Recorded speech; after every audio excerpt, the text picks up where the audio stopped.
ख्वाब लेकर के चला और उसने पूरी दुनिया पर, आधी दुनिया पे विजय भी प्राप्त कर ली।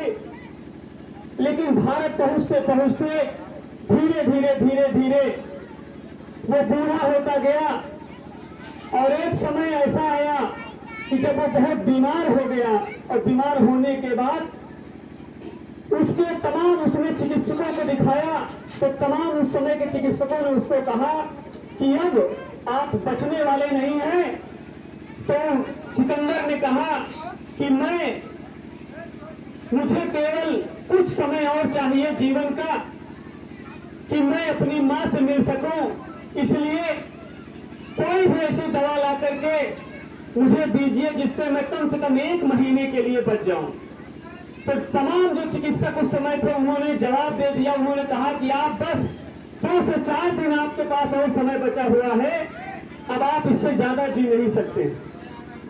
तो सिकंदर ने कहा कि जो व्यक्ति चाहे पूरी दुनिया में जहां का भी चिकित्सक हो, डॉक्टर हो, अगर वो मुझे 1 महीने की जिंदगी और दे देगा तो मैं उसे जो सोना कहे, चांदी कहे, जो घर कहे, जो रियासत कहे, मैं उसको देने को तैयार हूं। लेकिन तमाम दूर दूर से लोग आए और किसी ने भी उसे 2 से 4 दिन की जिंदगी देने का काम नहीं किया। तो चिकित्सकों ने उससे पूछा कि आखिर आप 1 महीने की जिंदगी क्यों मांग रहे हैं?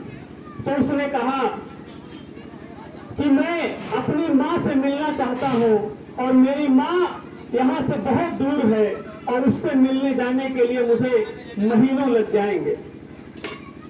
तब चिकित्सकों ने कहा कि आप मां से नहीं मिल सकते हैं, चाहे आप सोना नहीं, चांदी नहीं, जवाहरात चाहे जो लुटा दीजिए, अब आपकी जिंदगी बढ़ने वाली नहीं है। तब उसने कहा कि मैं मरने वाला हूं तो मेरी एक अंतिम इच्छा जरूर पूरी कर देना, और मेरी अंतिम इच्छा यह है कि जब मैं चिता पे, जब लोग मुझे कंधे पर लेकर के जाएं तो मेरे दोनों हाथ जो है वो खुले हुए रहने चाहिए। तो चिकित्सकों ने पूछा कि ये दोनों हाथ क्यों खुले रहने चाहिए?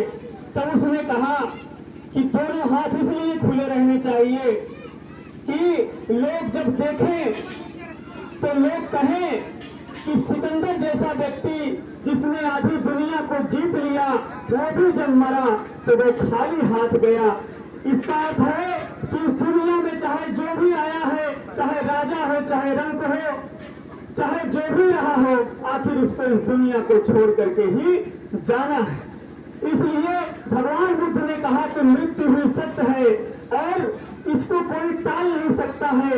जिस क्षण आप यहाँ पे बैठे हुए हैं, इसी क्षण किसी का बेटा, किसी का भाई, किसी का पति, किसी का कोई न कोई हर क्षण नष्ट हो रहा है, खत्म हो रहा है और कोई न कोई जीवित हो रहा है। इसलिए भगवान बुद्ध ने कहा कि इस सत्य को स्वीकार जो कर लेता है और जो इस सत्य को हमेशा साथ लेकर के चलता है, वो व्यक्ति कभी मृत्यु से नहीं घबराता, वो व्यक्ति कभी मृत्यु से पीछे नहीं हटता है, क्योंकि वो आने वाली चीज है, वो सबके पास आएगी और सबको लेकर के जाएगी। इसलिए अपनी जिंदगी में हमेशा सच की राह देखिए। आज जो कार्य यहाँ पर हुआ है, भगवान बुद्ध और बाबा साहब की फोटो लगा करके माननीय प्रधान जी को श्रद्धांजलि दी गई।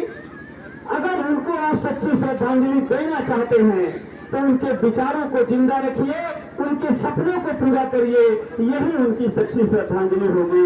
मैं फिर से एक बार माननीय प्रधान जी को विनम्र श्रद्धांजलि अर्पित करते हुए मैं अपनी बात को समाप्त करता हूँ। नमो बुद्धाय।